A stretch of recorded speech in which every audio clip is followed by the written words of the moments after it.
Hey folks, Wild Blue here, and today we're playing a game that is not Life is Strange. Are you excited? I'm excited. The name of this game is Don't Take It Personally, Babe, It Just Ain't Your Story. It's from Love Conquers All Games by Christine Love, and I don't know much about it. I was looking for other games to play once we were, done with the 3 episodes of Life is Strange, and one of the things I was interested in doing was playing games with female protagonists, with queer protagonists, with, queer themes and stuff like that. So I went on this blog called Okazu. I don't know if any of you follow it. It's it does like reviews of Yuri manga and like girls love stuff out of Japan. And they didn't actually have a lot of game reviews, but this is one of the ones that they did talk about. And I skimmed the review. I know I read it because I downloaded the game, so I must have read it, but I don't remember much about what the review actually said. So what I do have is a description off of the website, and that is a spiritual sequel of sorts to Digital, a love story, which is apparently another game that Love Conquers All Games has made. Set in a prestigious private high school and on the social networks of 2027. 7 students, 3 endings, 1 eavesdropping teacher, a full-length visual novel about the erosion of privacy, gay drama, young sexuality, and the perils of modern online life for a high school literature class. So sounds good, right? Visual novel means that there's not going to be a lot of actual gameplay. We're mostly going to be, passively consuming the story, but, I'm going to try and do voices, so it'll at least be entertaining in that respect. Also, there is a dog very upset in my neighborhood, so if that ends up coming through the recording, I apologize. I hope the dog gets happier. So yeah, let's get started. Let's see what this game is all about. There are, of course, some mistakes that you can see coming from miles ahead, mistakes that you should have known better than to make. There are mistakes where you realize as you go along that things are just getting worse. I made a lot of those mistakes in my life. But then there are also mistakes that you could never see coming. You just have to leap in head first, and all you can do is hope it's not one of those. Hope that your decision doesn't turn out to be a mistake. And it's on that high note that I start my first day of school.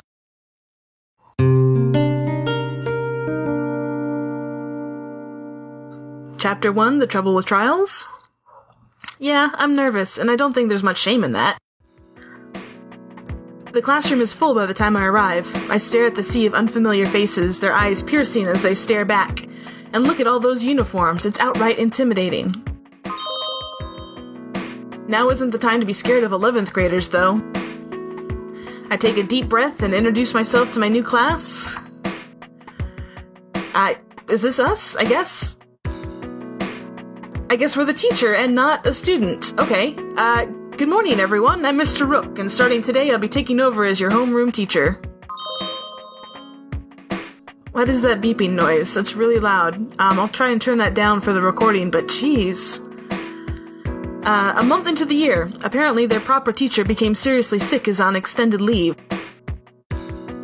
I'm really looking forward to spending the year with you guys. First, I'm going to take attendance, so I have some idea of who you all are. After that, I'll tell you a bit about myself, and then we can get started. Helpfully enough, the class list is available on my computer. Do I have to find it? And the glowing mail icon tells me that I have unread messages, which I can read anytime, and probably should soon. Is that... okay, that's these guys? Taylor Gibson. Ariana Bell Isai. Oh my god, is that our new homeroom teacher? So hot! And hopefully I can remember which voice goes with which person. Wow. I didn't know teachers could look like that. He'll do. Okay, so I'm already getting oogled by some of the preteen girls, which is exciting. Message from Principal Grisham. Mr. Rook, if you're reading this, you obviously have your computer set up. You should note that in addition to your own personal things, as part of your ongoing trial with giving students their own computers, you'll be able to access all your student social network messages sent across our Amy Connect system, both public and private. Oh, that's gross. Most teachers have found this to be an extremely effective way of monitoring online bullying. Pragmatically, it's impossible to stop students from chatting in class. You can at least be on top of it. There would be serious repercussions if the students ever found out, though, so please be discreet. Let me just welcome you again to Lake City Academy. You seem like an excellent teacher, and I'm sure will make a fine member of our team. Good luck.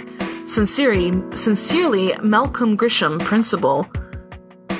Oh, okay, so I guess that's where the erosion of privacy bit comes in. Jesus. So these kids have, I guess, like an internal social media network, and they're all talking to each other on it, and they don't know their teachers are spying on them?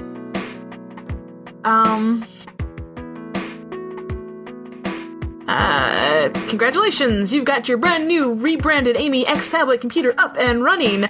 We're so confident that you'll find it simple and intuitive to use, we're not even going to give you any instructions. Your home screen will provide instant access to your mail, your favorite websites, and whatever other widgets your system administrator has seen fit to load it with. You can use our super intuitive interface by tapping on the screen or dragging your finger to scroll. It's that easy! If you wish to install new applications or change your personal information, please contact your administrator. We hope you enjoy your new computer. Amy Microsystems 2027. Okay. So I guess that's our mail. Amy Connect. 12 channel. Preferences. Oh, let's do that. Save, load, quit, and then... Okay. Born 2010. Female, interested in men, religious views, atheist, political views, liberal, relationship status, single, phone number? Okay. Okay, let's get back out to the game. Probably should. Well, here goes.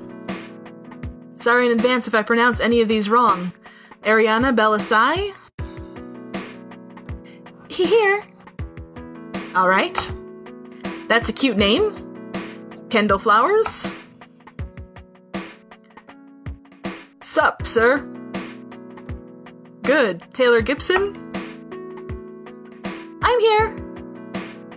So you are. Next. Sorry, Charlotte Grewal? Is that right? Yes, that's right. Present. Just checking. How about Isabella Hart? Nobody says anything, or at least not that I can hear, but a girl near the back of the class waves. Okay, Isabella's at the back. Nolan Striukas? No answer. Nolan? Is Nolan here? Someone taps on the shoulder of one of the boys strongly. Nolan, say something. It's attendance. Oh. Here. Alright, and Akira Yamazaki? Here! Wow. Nice colors there. I realize the school's uniform policy is really more like a suggestion, but wow. I don't know, I think he's rocking that look. I think the green goes really well with his bright purple anime eyes. Alright, great. I go through the entire class list, and it looks like everyone is here after all. Now I just have to start remembering the faces. So I guess those kids are the ones we'll be focusing on? I guess Nolan's a lot chattier in chat. Oh, of course, that's you are kind of man, Taylor?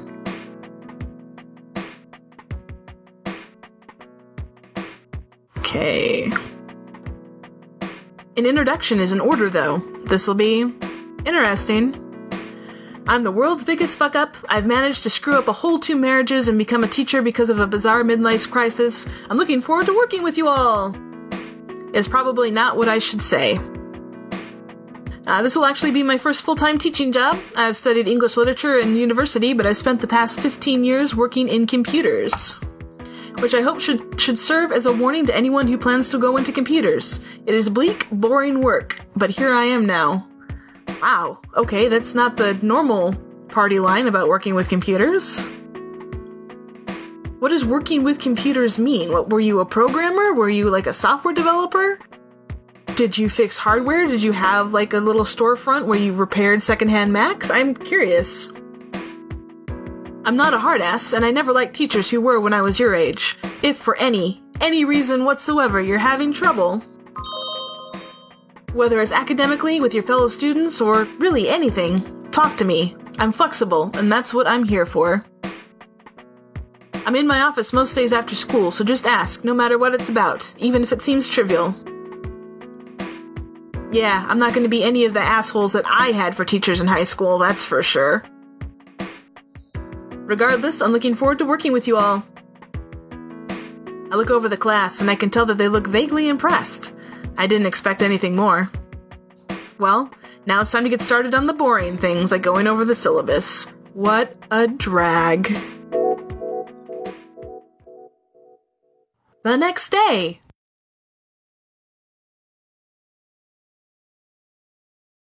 Okay, as I explained yesterday, today we're going to be starting our unit on Pulp Fiction with the novel Chainmail.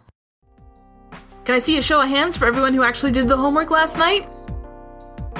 Every hand in the room goes up. I would hope so. It's only 40 very short pages. Is the whole novel only 40 short pages, or is it just 40 pages from the novel? Probably the latter. Alright, so what are your initial impressions of the premise? Obviously, this is a novel that is fundamentally about an early era of internet culture. Do you think it seems relatable? Unrelatable? Silence all around. Just your general thoughts. There's no right or wrong answer here. Let's see what they're saying to each other. I think that's everyone's kind of man. Listen to that. He's totally Tex-Mex. Okay. Nope. Okay, how do I navigate that? So can someone explain to me what exactly is up with the lesbians this week?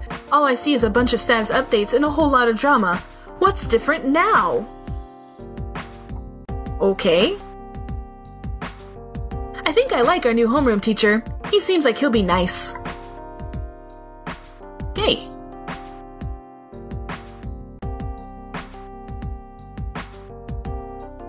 Anyone? Back to the novel? Anyone? Bueller? After a bit of hesitation, the hand of the girl with pigtails and glasses go up. It takes me a moment to remember her name. Charlotte. Who should I call on to answer? Oh, God. Interactivity. Goodness. Oh, her hands are up. We're gonna call on her. As much as I'm tempted to pick on Taylor for not paying attention in class, I decide the better of it. I'd be a jerk if I did. Yes. Yes, Charlotte? Well, it seems like it's really all disconnected, isn't it? Everything's all about emails and one private website. That's very surprising. What about that struck you as surprising? Specifically, how the girl wasn't able to reach out to anyone because she didn't know anyone's email address. It feels very disconnected. Lonely. It wouldn't make much sense to have a story like that now. She could have just posted on her classmates' walls. Interesting. So would you say it's inherently more lonely because of the technology? I don't know. Maybe? That's okay. You can sit down now. That's a good segue, though. You've touched on some important themes. I move on and carry on with the lecture as intended. A couple people seem engaged, at least. The reluctance leaves me feeling worried, though. Is it going to be really that hard to engage them? I thought my choice in reading material would help, at least. I deeply worry that I'm not cut out for this. We are totally not cut out for this. Lunch hour.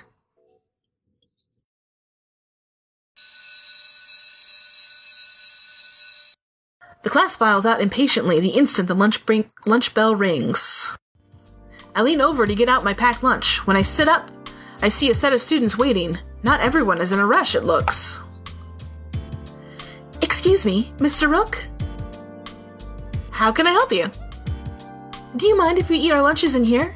It's what we used to do with our old homeroom teacher. Not in the cafeteria? Lol, yeah, right. Sorry, but have you seen the cafeteria? It's a miserable hole. Hideous. So noisy you can't even hear yourself think. It's really bad. Yeah. It's just incredibly unpleasant. If it's the problem, we'll understand, but... No, not at all. Of course you can. I just never thought of it. Thank you. Thanks. Not at all. Just don't make a mess and it won't bother me one bit. I go back to my lunch and all three of them take seats near each other. I could conceivably try to avoid listening in on their conversation, but it'd be a challenge. Alright, before we do that, let's see what people are saying. Hey, Iz, can I ask you a sort of weird question? Of course. But no question yet. Is this... her? The art in the profile pic seems a little different from the art in-game. Taylor, don't be a bitch. I'm not sure how I want to do Akira's voice yet. Easy, bro. It's cool. You don't gotta be a white knight on my part. Taylor, it's pretty simple. We broke up. End of story. Okay, so I'm assuming Kendall is one of the... I'm doing air quotes, which translates real well over a audio medium. One of the quote-unquote lesbians with the drama, who has apparently just broken up with a girlfriend. That sucks. And then let's leave this episode off there. That's a pretty good stopping point for the first one. Hey, tell me what you thought. Leave a comment down below if you enjoyed this, if you didn't enjoy this, if you know secrets about this game that I might want to know about. I am all about spoilers. Well, within reason. Be considerate of your fellow viewers, I guess. Yeah, leave a comment down below. Leave a like if you liked it. Subscribe if you really liked it and you want to see more. And I will see you all next time. Have a fantastic day.